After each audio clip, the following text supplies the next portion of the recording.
प्रवीण दरेकर आपल्यासोबत जोडले गेलेले आहेत। दरेकरजी, खासदार सुप्रिया सुळे मनोज जरांगे पाटील यांची भेट घेण्यासाठी गेल्या, मात्र त्या ज्यावेळेला भेट घेतल्यानंतर गाडीकडे येत होत्या, मराठा आंदोलकांनी त्यांना घेराव घातला, शरद पवारांच्या विरोधात घोषणाबाजी केलेली आहे। तुमची पहिली प्रतिक्रिया?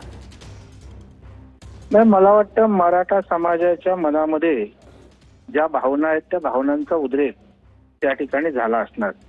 कारण या राज्याचं नेतृत्व पवार साहेबांनी अनेक वर्ष केलं, किंबहुना नंतर सरकार जे आली त्यांच्या मार्गदर्शनाखाली होती आणि मग त्यांच्या हातामध्ये केंद्राची सत्ता होती, राज्याची सत्ता होती। त्यावेळेला आपण करू शकला नाहीत। ही भावना मराठा समाजाच्या बांधवांच्या मनामध्ये निश्चितच खदगदत आहे।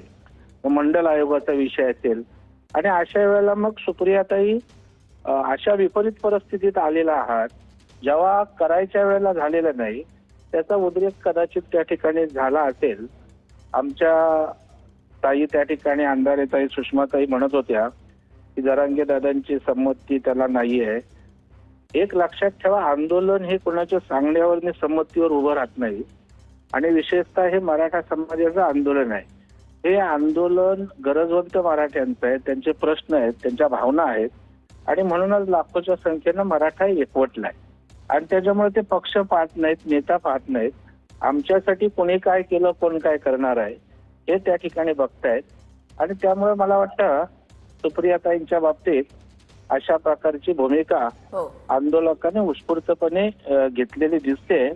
कोणाच्या सांगण्यावरून किंवा काय झालं असेल असं मला वाटत नाही की सांगण्याची आवश्यकता त्या ठिकाणी नाही। त्या भावनांचा उद्रेक आहे आणि आंदोलनच त्यातून उभं राहिलंय। धन्यवाद दरेकरजी, आमच्याशी या संदर्भात तुम्ही सविस्तर संवाद आणि तुमची प्रतिक्रिया देण्यासाठी। तर प्रवीण दरेकर, सुषमा